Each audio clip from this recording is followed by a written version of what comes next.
What up? T-Bob here. And Jake as well. And look at you. You done stumbled upon little OTB Saints, where we bring you all the latest black and gold coverage. Who are the Saints going to draft? Who's going to be their quarterback? What does the salary cap look like? All that information and more. Hope you enjoy it. Like, subscribe. Welcoming into the show right now to talk a little New Orleans Saints draft from Crescent City Sports, it's Ken Trahan. Ken, thank you so much for joining me this morning. Good to be here. Thanks for having me. Yeah, look, I know it's early in the morning. I appreciate you hopping on, but if there's anyone that knows about the New Orleans Saints, it is our guy, Ken Trahan. Ken, the Saints sit at 14 in the first round. There's been a lot of talk. Do they move up? Do they move down? Do they stay where they're at? Do you see them making a move? And if they do, would they trade up or trade down? Well, they've traded up continuously, so if anything happened, you would think that would be the case, although I don't think that would be the prescribed thing to do in this situation. I just think they have too many needs, and I think it's time to invest in capital, which means draft players and try to develop players, as many as possible, because they just have too many needs on this football team. Clearly, tackle is their number one need, but it's far from being their only need. A defensive tackle is certainly a need, a safety, certainly a need. You think about running back, you think about tight end. I mean, there's a lot of situations and a lot of positions on this team where there's need. So with that in mind, I think if anything, you think about staying where you're at, making the picks, or even trading back and trying to get another pick or two. Now, look, all the mock drafts have the Saints taking an offensive tackle. Everyone's like, hey, it's tackle or bust. But is there any player in this draft that could fall to 14 where you're like, hey, I'm okay if the Saints pass on an offensive lineman if they could take this guy? Well, I mean, there's some skilled players, obviously, that would bear attention, Brock Bowers in particular, because he's a unique pass-catching tight end. And when you have a guy that has that skill that can make that kind of a difference, there's going to be a premium on that player. My suspicion is he'll be gone before they get to 14. So if you wanted him, you'd probably have to go up and get him, which, as I said before, I don't think is the right thing to do. If he did slip to 14, it would give you an unbelievable decision to have to make, given the needs that you have. Brian Thomas is a really good player. I don't know that he fits at 14, but boy, he's a good player. He's a first-round pick, and a guy whose ability could translate into realizing even more potential at the pro level than what we saw at the college level, where he was a number 2 guy. So I think those two guys in particular would be guys to keep an eye on. Edge rushers, you'd like to have one. I mean, Jared Verse is good. I don't think Turner's going to fall that far, so I think you're looking at Chase Young being the guy they're counting on if he's healthy enough. So as a result, I think the offensive players I mentioned would probably be those guys.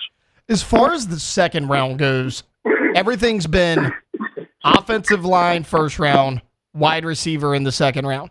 There's been a ton of guys, whether it's Xavier Legette, Ricky Pearsall, Ladd McConkey, Keon Coleman. The thing that everyone's wondering is, what type of receiver are the Saints looking for? What type of body type? What do you think they're looking for? Are they looking for that slot guy, or do they need a big body player?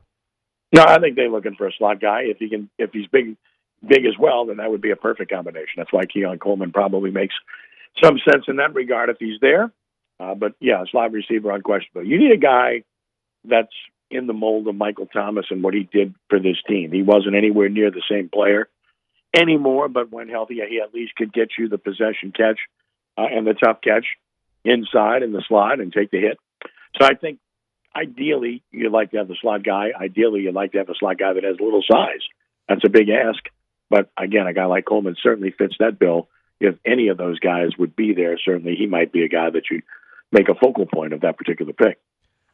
Now, Ken, after the second round, the Saints do not have any third or fourth round picks, but this team has 4 fifth rounders.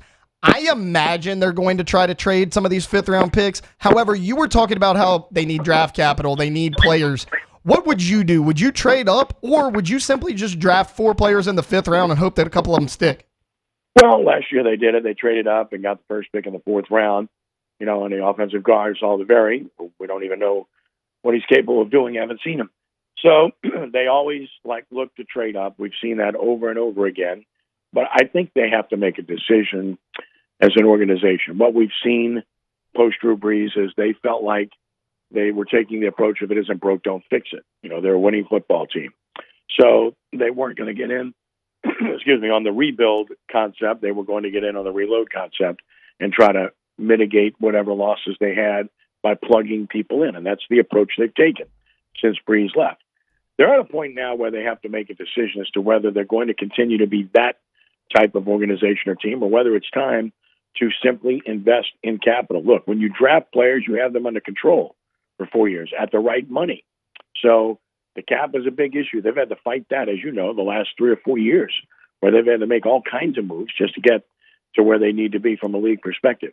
So if you draft players, you control them. You draft players, you develop them. If you draft well, you know the result. So they have to make a decision whether they want to be that team or be the team that they've been, which is to just, plug and play and try to mitigate and plug gaps and play on and try to win a division, which they don't deem to be very good.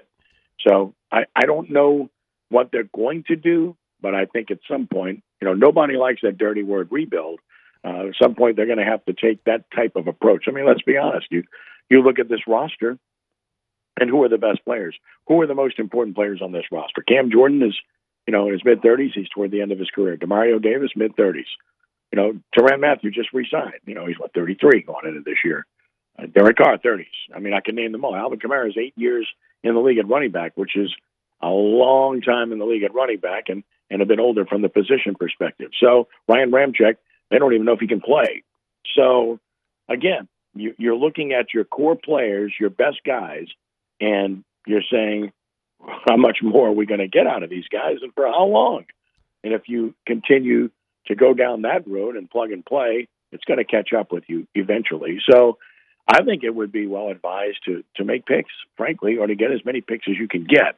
I think the other discussion has been about Marshon Lattimore. I don't think he's going anywhere based on the comments of Mickey Loomis yesterday. They did restructure with the opportunity to explore a trade earlier this year. But I think because of his abilities and because of where they stand right now and because of the marketplace, frankly, and what they could get for him, which isn't what they would hope, I think he remains the same. Ken Trahan with Crescent City Sports, our guest right now. Ken, you were talking about edge rusher earlier, but, defensive tackle's kind of a spot that the Saints have been, kind of rumored to be looking at as well. Is that something you could see them targeting maybe in those later rounds, the 5th, 6th, 7th round? Definitely. I wouldn't surprise me if they went there in the 2nd round. I mean, look, they basically have 3 guys. I mean, they got Brzee, who showed real promise, and I think he's going to be a good player. Their first-round pick last year. Then they got Shepard and Saunders, and they're just guys that basically fill space, and they're guys that play downs. I mean, they're average players. They're not bad, but that's basically what they have, and that's not enough. So, yes, I do think defensive tackle is an absolute in the draft. I think they'll pick one. Where it happens, I don't know. If there's a guy there in the 2nd round that they have rated better than anybody else, I think they go there. But that's a definite need. I mentioned safety earlier. They've got Jonathan Abrams, a veteran. They got Jordan Howden, who's a 2nd-year player, and they got Tyrann Mathieu to let Marcus May go. Is that enough at that position?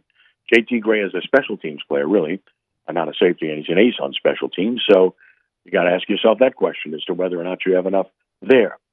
At tight end, you got Juwan Johnson and you got Foster Moreau. Moreau's an inline guy, not a threat.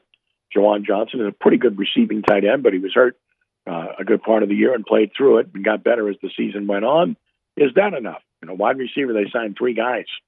And they already have, of course, Olave and Rashid Shaheed and A.T. Perry coming back, who showed real promise last year.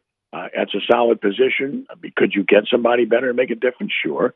But you do have the numbers there and should get enough productivity out of that position. And then otherwise, they've got fullbacks, 2 of those. They're going to have one on the roster eventually, and they're going to run the ball more with Kubiak here. I can assure you that's going to be the case. And otherwise, from a defensive perspective, I think they're where they're at. The other thing to watch for is whether or not they bring in another punter or whether they're going to stick with who they have because that wasn't the greatest. Place kicker, they like Blake Grupe. I doubt that they draft a kicker. So even though he missed some key kicks last year, they like his ability, and they doubled down on him and let Will Lutz get away. So I think that's it from the standpoint of where they're looking at. Certainly offensive tackle and who's on the board there. I think there's going to be, based on everything I've seen, I think 7 tackles are going to go in the 1st round. It's just that type of year where there's a richness of tackles. Of course, the other part of that is, you got to make sure that you get a guy that can play left tackle, because I don't know that they have that on the roster. In fact, I don't think they do. Pete's not with them right now. I don't know or don't think they'll bring him back. It's free agent. And then, of course, Penning has not panned out at that position. If they look at him any further, it's probably going to be at right tackle or at guard. So you've got to have a tackle. And Ramczyk playing right tackle, you don't even know if he's going to be able to play. And you look at the guys in the draft. Joe Alt's the best guy. He won't be there. He's going to get drafted earlier. But who can play left tackle? Fashanu of Penn State can play left tackle. Other guys project as right tackle. That's why I think you've seen Fashanu's name on there so often as compared to others, because of the fact that he is versatile enough. He's a good pass blocker and can play left tackle. So I think that the most of the mock drafts have him being the guy if they stay at 14, and I don't disagree with that.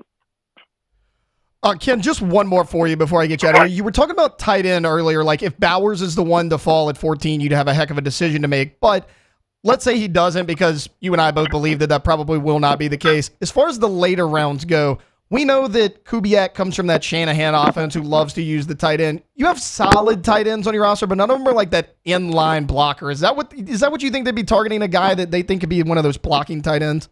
Well, they love tight ends. I mean, Kubiak loves tight ends. You look at the 49ers offense and what they've done, and that's a big part of what they do. So is the fullback with Juszczyk, right? So, again, they're more traditional, the 49ers, in their approach.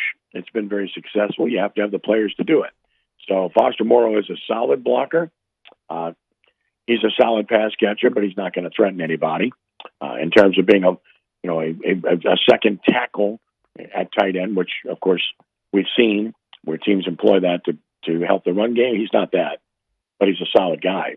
And of course, Juwan Johnson is a receiving tight end. So sure, I could see them going in that direction later on in the draft. But again, you have to look at styles and what, this particular coordinator wants. It's clear that he wants to run the football more. And I think they have to put a focus on that and create more play action passing and to use more motion. I think all these things are part of what you're going to see from the Saints this year. And, of course, you have to have the players to do it. The 49ers certainly have that. I don't think the Saints have quite that package. Certainly don't have the offensive line. Wide receiver, somewhat comparable. Running back, they don't have the fullback that the 49ers have, and certainly don't have the tight end like Kittle. So you got to have the players, but we have a pretty clear picture of what they'd like to do. Wow, just amazing black and gold takes right there, Jake. I don't think I've ever heard any takes that are better than the two guys that just gave you that take. And you can keep getting them by going ahead and liking, subscribing, ringing the bell to get notifications when we post. Have a great day. We'll see you on the next OTB Saints.